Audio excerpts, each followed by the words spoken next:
최근에 제가 읽은 책의 소제목이 참 인상적이었습니다. 소제목이 이런 주제입니다. 지금 우리가 사는 평범한 일상은 과거 한 나라의 왕만이 누리는 그런 호사를 누리고 있는 것이다. 우리가 지금 누리는 평범한 일상이 과거에는 왕들만 누렸던 대단한 특혜, 호사를 우리가 누리고 있다는 겁니다. 과거의 왕들은 어떤 존재입니까? 수많은 하인들과 수많은 비서들을 거느리고 살았는데 오늘 우리가 사실은 그렇게 살아가고 있다는 겁니다. 제가 한 가지 예를 들어 보겠습니다. 제가 일본 동경으로 급하게 출장을 가게 되었다고 한번 생각해 보시죠. 그럼 제가 제일 먼저 할 일은 스마트폰, 핸드폰을 꺼내서 대한항공 앱을 들어가서 인천에서 도쿄의 공항까지 가는 하네다 공항까지 가는 비행기 편명을 예약하는 겁니다. 그리고는 호텔이나 숙소를 잡는 거죠. 클릭 몇 번으로 왕복 비행기 편과 그리고 숙소가 다 해결이 됩니다. 그리고 그 다음에는 비행기 탑승권을 카카오톡으로 들어가서 QR로 송부된 것을 딱 화면에 캡처를 해둡니다. 그러면 제가 인천공항에 가서 검색대를 다 통과하고 모든 항공권에 대해서 모든 절차를 다 마친 다음에 비행기 탑승할 때까지 종이 한 장이 필요 없습니다. 앱이라는 비서가 모든 역할을 다 해준 거죠. 그 다음날 아침에 출발을 하기로 미리 다 결정을 했다면 아침 일찍 밥을 뭘 먹을까 하다가 오랜만에 빵을 좀 먹어야 되겠다 싶으면 어떻게 합니까? 쿠팡 앱 딱 들어가서 새벽 배송으로 내일 새벽에 집 앞에 6시에 빵과 뭐 딱 주문하면 공항 가기 전에 아파트 입구에 딱 쿠팡 앱에서 맛있는 걸 준비해 줍니다. 출발할 때는 차가 필요 없습니다. 카카오 앱을 열어서 카카오 택시 딱 부르면 시간만 딱 정하면 정확하게 아파트 정문 앞에 택시가 옵니다. 원하는 시간에 집 앞에 나가면 택시가 기다리고 그걸 타면 인천공항에 정확하게 데려다 줍니다. 일본에 가면 일본어가 서툰 저를 위해서 챗GPT라는 통역 비서가 제 앱에 있습니다. 그걸 가지고 서로 보면 아무런 어려움이 없이 모든 대화를 잘 마무리하고 다시 인천으로, 다시 집으로 편하게 돌아올 수 있습니다. 여러분, 과거에 이런 호사는 왕만 누리는 거 아닙니까? 왕이 비서가 다 해주고 하인이 다 해주는데 대여섯 명의 비서가 필요한 그 모든 일을 핸드폰 하나가 다 해결을 해줍니다. 우리의 평범한 일상이 과거의 왕들만이 누리는 특별한 호사를 모든 사람이 지금 누리고 있는 시대입니다. 그런데 이렇게 모든 것을 다 핸드폰 하나로 다 해결이 되는 시대다 보니 편리하긴 한데 편리함에 이면이 있습니다. 그것은 심각한 문제입니다. 무슨 문제일까요? 다른 사람이 별로 필요가 없습니다. 핸드폰이 다 해결해 주니까 굳이 왕에게 비서가 필요하고 우리가 공항에 데려다 달라고 친구가 필요하고 함께 밥 먹을 사람이 필요하고 통역관이 필요하고 그런 사람이 아무도 없어도 핸드폰 하나가 다 해결해 주는 시대가 되었습니다. 그래서 오늘날 시대는 어떤 시대냐? 외로움의 시대라고 말합니다. 너무너무 편리해졌는데 편리함의 부작용입니다. 그러다 보니 사람들이 필요 없고요. 나 혼자 핸드폰 하나로 다 해결되니까 외로움을 더 많이 느끼게 됩니다. 그래서 바야흐로 흔대는 외로움의 시대입니다. 외로운 게 뭐가 문제냐? 편하면 되지. 여러분 그렇게 단순하게 생각하실 게 아닙니다. 경제학자 노리나 허츠라는 사람이 쓴 고립의 시대라는 책이 있습니다. 그 고립의 시대라는 책에 보면 외로움의 문제가 무엇인지 구체적으로 지적을 합니다. 제가 예를 몇 가지 들어보겠습니다. 외로움을 느끼는 우리 몸에 주는 부정적인 영향은 알코올 의존증과 비슷하다고 합니다. 그리고 외로움 때문에 느끼는 우리 몸이 상하는 것은 비만으로 느끼는 고통보다 2배 이상 우리 몸을 상하게 합니다. 그리고 외로움이 주는 감정은 담배를 매일 15개 피 정도 피우는 부담을 준다고 합니다.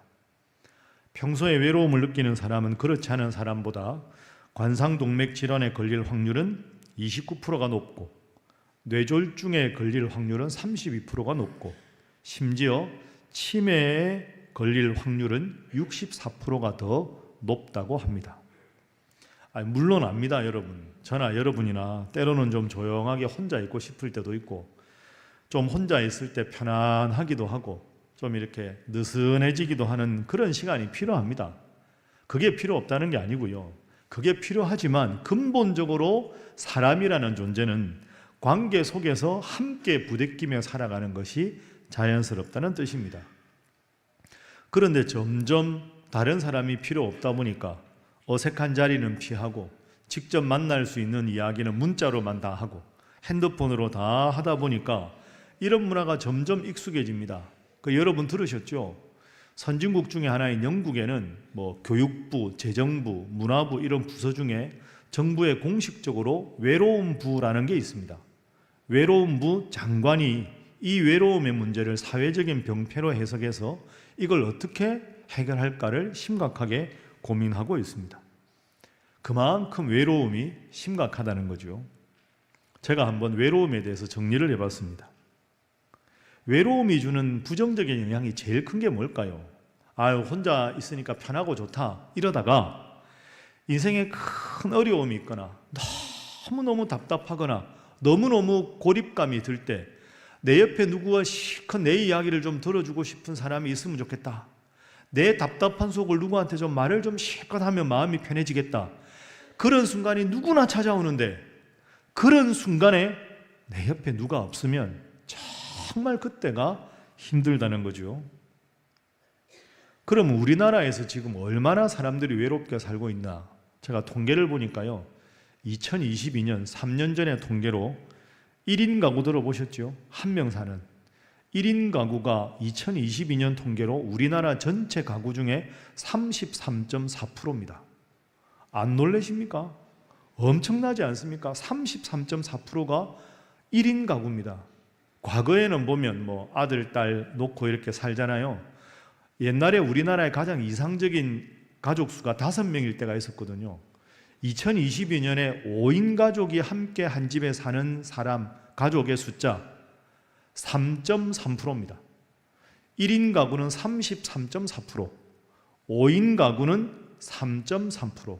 그만큼 혼자 사는 분이 많습니다. 혼자 살면 밥을 혼자 먹습니다. 그걸 뭐라고 부릅니까? 혼밥족이라고 합니다. 혼밥을 하면 무슨 문제가 생길까요? 필수 영양분이 부족합니다.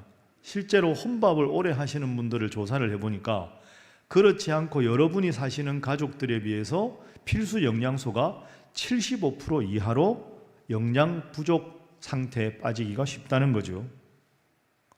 여러분, 제가 지금까지 말씀드리는 건 다 여러분이 알고 있는 오늘날 이 시대의 문제입니다.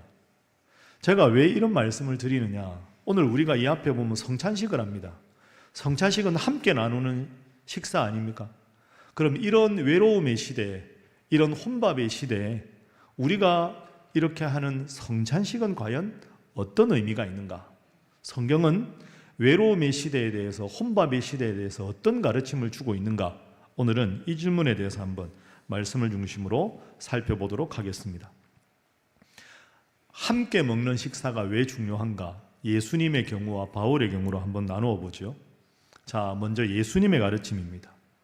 오늘 우리가 성찬식 하는데 여러분 아시는 대로 성경에 예수님께서 하신 최초의 성찬식은 유월절 전날입니다. 유월절 전날이면 명절 전이라 양을 잡지 않았습니다. 그러면 평범한 당시 유대인들은 뭘 먹었을까요? 양고기가 없으니까 누룩을 넣지 않은 빵, 그리고 그 빵을 먹으면 목이 막히니까요, 음료수를 먹었습니다. 그 음료수가 뭘까요? 포도주입니다. 그러니까 누룩이 없는 빵과 포도주, 이게 당시에 평범한 사람들의 가장 흔한 식사였습니다. 예수님이 성찬식을 뭘로 하셨습니까? 빵과 포도주로 하셨습니다. 여러분, 여기서 중요한 게 있습니다. 성찬이라고 하는 예수님이 하신 것은 특별한 음식을 해서, 거룩한 음식을 해서 성찬식이 아닙니다.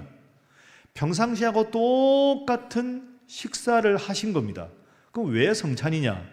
그 빵은 예수님의 몸을 상징하고 포도주는 예수님의 피를 상징한다고 거룩한 의미를 부여하셨기 때문에 거룩한 식사, 성찬이 된 거지 음식 자체나 참여하는 사람들이 거룩하고 특별하기 때문에 성찬이 된 것이 아닙니다.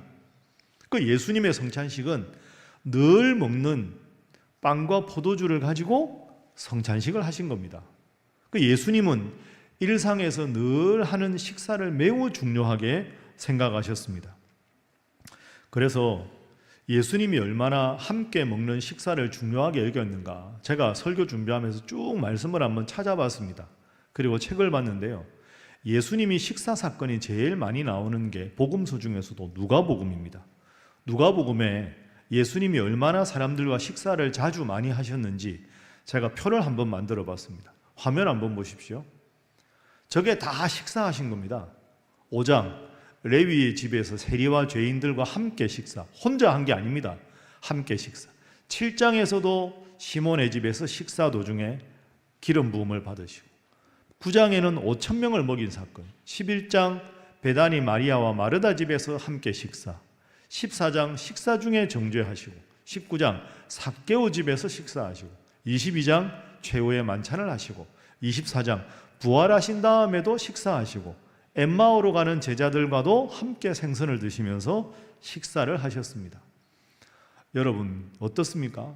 식사라는 관점으로 예수님의 사역을 보면 예수님은 정말 많은 분들과 함께 식탁 공동체를 하셨습니다. 그래서 팀 체스터라는 목사님이 쓰신 예수님이 차려주신 밥상이라는 책이 있는데요, 이런 대목이 나옵니다. 제가 읽어볼 테니까 여러분 화면 보십시오. 누가복음의 예수님은 식사하러 가시거나 식사 중이시거나 식사를 끝내고 나오시는 중이었다.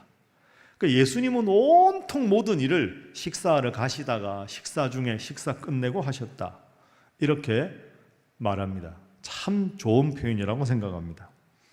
그러니까 여러분 가능하면 혼자 밥 먹는 횟수를 좀 줄이십시오. 그리고 좋은 분들과 가능하면 연락해서 함께 드십시오. 오늘 교회에 오셨으니까 일부 예배 끝나고 그냥 가실 겁니까? 식사하고 가십시오. 그게 성경적인 겁니다. 아멘 안 하십니까? 혼자 드시지 마시고요, 같이 드십시오. 혼자 앉아 계신 분이 있는데 여러분 아는 분이 옆에 같이 앉아서 드십시오. 목사님 저는 도저히 같이 먹을 사람이 없습니다. 그럼 제가 이 계단 밑에 있을 테니까 목사님 저는 없으니까 저하고 같이 밥 먹읍시다. 그러면 제가 오늘 여러분의 식사 파트너가 되어드리겠습니다. 여러분 그렇습니다. 함께 식사하면서 대화도 하고 눈도 맞추고 서로 공감도 하고 그러면서 한 교회 다니는 성도의 교제가 깊어지는 겁니다. 이렇게 식사를 강조한 게 예수님만 그러신 게 아닙니다. 사도 바울도 마찬가지입니다. 그게 오늘 본문입니다. 자, 그럼 사도 바울이 뭐라고 가르쳤는지 한번 보겠습니다. 오늘 본문의 사도 바울이 23절부터 우리가 함께 읽었는데요, 자 23절 화면으로 한번 보십시오. 저를 한번 따라해 보실까요? 내가 너희에게 전한 것은 주께 받은 것이니. 이게 중요합니다. 주께 받은 것이다. 여러분 사도 바울은 예수님의 직계 제자가 아닙니다. 그러니 예수님과 함께 3년간 공생애를 보낸 인물이 아니거든요. 그런데 바울이 뭐라고 합니까? 내가 너희에게 지금 전하는 성만찬에 관한 가르침은 예수님께 직접 받았다. 그 예수님이 다메섹 도상에서 사울이 바울 된 다음에 특별한 계시로 사도 바울에게 이 성찬식에 대해서는 분명한 가르침을 따로 주셨다. 그만큼 함께하는 식사가 중요하다, 이런 뜻이 되겠죠. 그러면서 성찬에 관한 말씀을 쭉 하십니다, 사도 바울이. 그런데 이 성찬에 대한 고린도전서 11장에 나오는 성찬식의 배경을 정확하게 알아야 되는데요, 그 배경은 오늘 본문의 17절부터 22절 사이에 나옵니다. 자, 18절을 한번 보십시오. 당시 고린도 교회에 무슨 일이 있었는가 함께 한번 읽어볼까요? 시작. 먼저 너희가 교회에 모일 때 너희 중에 분쟁이 있다 함을 듣고 어느 정도 믿거니와. 너희 중에 뭐가 있습니까? 분쟁이 있습니다. 고린도 교회가 사도 바울이 개척하고 다른 데 지금 있는데 소문을 듣자 하니 고린도 교회 교인들끼리 막 싸운다는 겁니다. 당을 지어서. 그러면 무슨 당이 있었느냐? 1장에 나오거든요. 1장 12절 한번 보십시오. 내가 이것을 말하거니와 너희가 각각 이르되 고린도 교회 파벌이 뭐냐? 나는 바울파다, 나는 아볼로파다, 나는 게바파다, 나는 그리스도파다. 그러니까 작은 교회 파벌이 4개나 있었다는 겁니다. 그런데 버젓이 성찬을 하면서 우리는 주님 안에 하나다, 이것에 대해서 사도 바울이 말하고 있습니다. 자, 21절 한번 보십시오. 오늘 본문 21절 함께 읽습니다. 시작. 이는 먹을 때 각각 자기의 만찬을 먼저 갖다 먹음으로 어떤 사람은 시장하고 어떤 사람은 취함이라. 아멘. 자, 오늘 본문을 잠깐 제가 설명을 좀 드리겠습니다. 우리는 지금 예배 중에 간단하게 성찬식을 하는데요, 초대교회는 저녁에 주로 모였습니다. 모이면 예배를 드리기 전에 식사부터 했습니다. 그러니까 식사하다가 중간에 성찬식을 하는 경우도 있고, 그냥 저녁 식사 다 하고 나서 기도하고 성찬을 따로 하는 경우가 있었습니다. 어쨌든 저녁에 주로 모였는데 하루 종일 일하고, 그러다 보니까 무슨 문제가 생깁니까? 하인들을 부리고 돈이 좀 많은 고린도 교회 교인들은 서로 파벌이 있으니까 부자들끼리 미리 모인 겁니다. 그리고는 자기들끼리 좋은 음식 놓고 밥을 맛있게 먹고 술도 먹고 거나하게 취한 겁니다. 그러다가 기분 좋으면 성찬식도 자기들끼리 하는 겁니다. 그러다 보니 고린도 교회 교인들 중에 가난한 교인이 있을 거 아닙니까? 가난한 교인들은 집에서 일하는 게 아니라 하루 종일 일하고 늦게 오는 겁니다.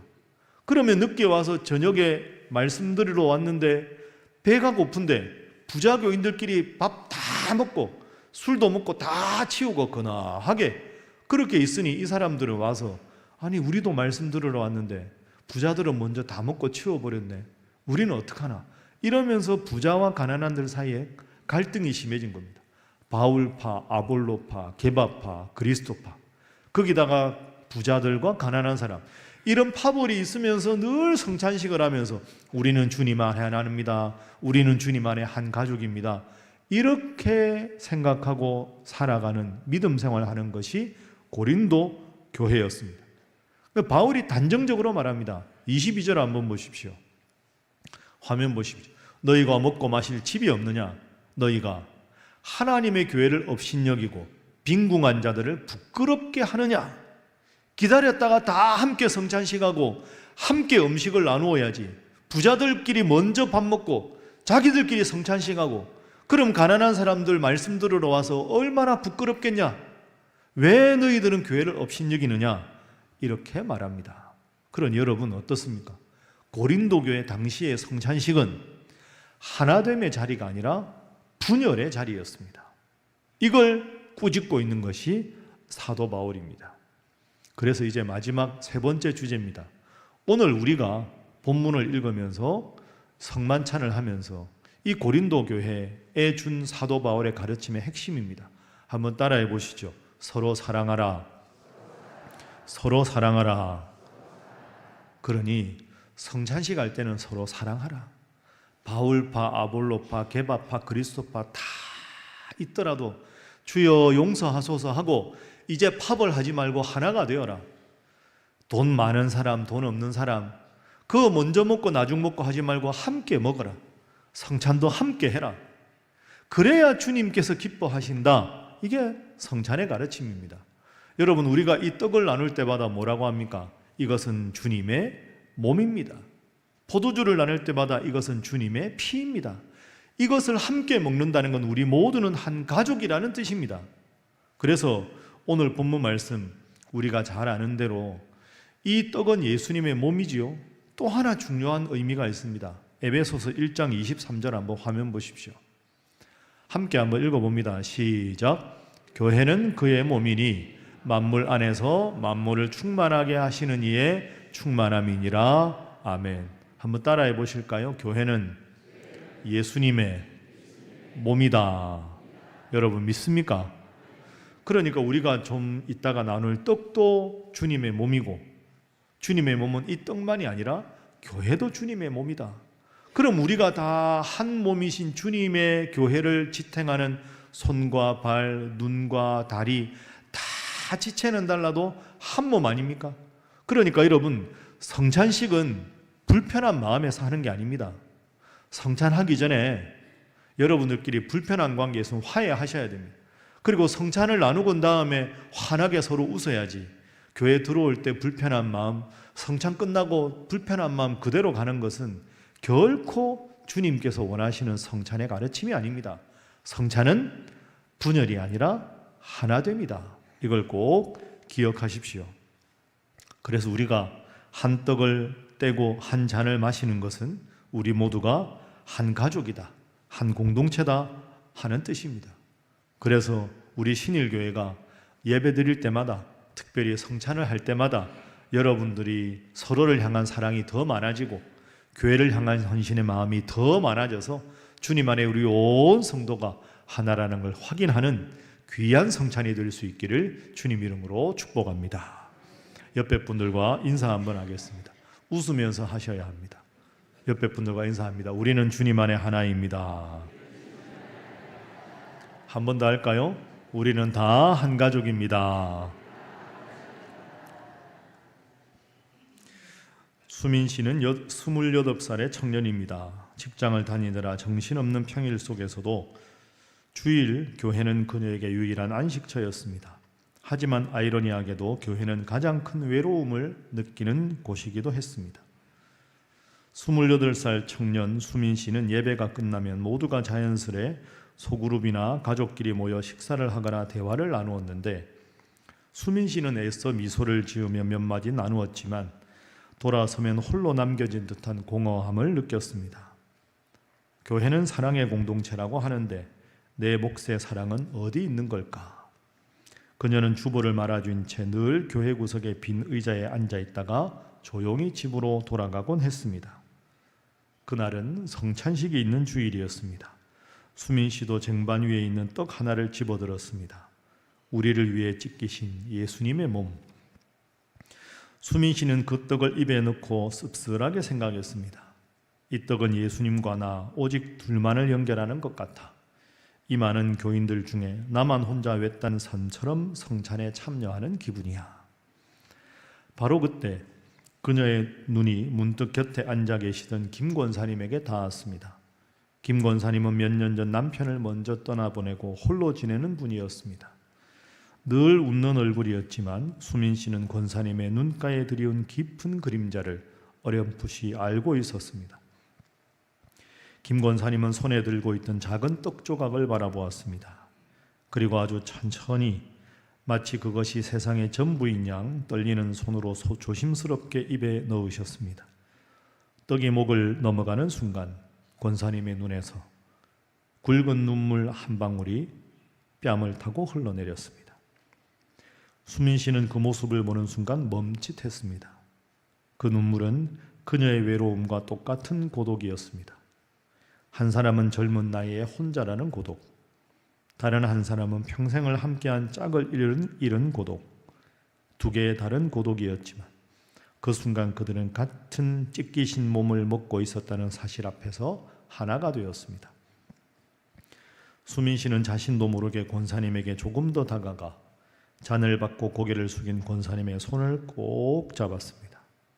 권사님은 깜짝 놀라 고개를 들었지만 수민 씨를 보더니 눈빛이 마주치고 슬며시 미소를 지었습니다. 그 순간 성찬은 예수님과 나만의 비밀스러운 식사가 아니었습니다. 그 두 사람이 함께 떡을 나누는 순간 예수님의 사랑이 우리를 묶어 한 몸으로 만든다는 것을, 우리 모두는 다들 각자의 외로움을 가지고 이 식탁에 왔지만 이 떡과 잔을 통해 우리는 더 이상 남이 아니며 피를 나눈 가족처럼 서로의 고독을 보듬어야 하는 존재가 되었다는 것을 확인할 수 있었습니다. 그날 수민 씨는 바로 집으로 돌아가지 않고 권사님 곁에 앉아 함께 식사를 하고 또 교회 커피숍에 마주 앉아 커피를 나누었습니다. 텅 비었던 그녀의 마음 한구석이 떡과 잔을 나눈 사랑의 연결고리로 인해 따뜻하게 채워지기 시작했습니다. 말씀을 정리하겠습니다. 사랑하는 우리 신일교회 성도 여러분, 오늘 우리가 주의 성찬을 받으며 고린도 교회의 모습을 반면교사 삼아 성찬의 진정한 의미를 되새깁시다. 바울이 주님께 직접 받은 권위 있는 가르침을 따라 이 떡과 잔을 나누면서 갈등과 분열이 아니라 하나됨을 추구하고 우리 모두가 주님 안에서 한 몸임을 기억하고 서로를 사랑하며 그 사랑을 세상에 전하는 주님의 참자녀가 되시기를 주님 이름으로 부탁합니다. 기도하겠습니다. 사랑과 은혜가 풍성하신 하나님, 편리함 속에 깊어진 이 시대 외로움을 주님 앞에 내려놓습니다. 핸드폰 하나로 모든 것이 해결되는 왕같은 삶을 살지만 정작 가장 필요한 사람과의 관계와 영혼의 교감에는 굶주려 있음을 고백합니다. 오늘 주님의 식탁 공동체에 대한 말씀을 통하여 우리가 단순한 종교적 의례가 아니라 찢기신 주님의 몸과 흘리신 보혈을 나누는 사랑의 가족임을 다시 깨닫게 해주셔서 감사합니다. 고린도 교회처럼 빈부의 차별과 파당으로 주님의 몸을 나누는 죄를 범하지 않게 하시고 이 성찬을 통해 우리가 그리스도 안에서 한 몸임을 깊이 경험하게 하여 주옵소서. 외로움에 지친 지체의 손을 먼저 잡아주는 따뜻한 교회가 되게 하시고 떡과 잔을 나눔으로 서로의 고독을 보듬고 서로의 주님 안의 사랑으로 진정한 연합을 이루어가는 우리 신일교회 되게 하여 주옵소서. 예수님의 이름으로 기도하옵나이다. 아멘.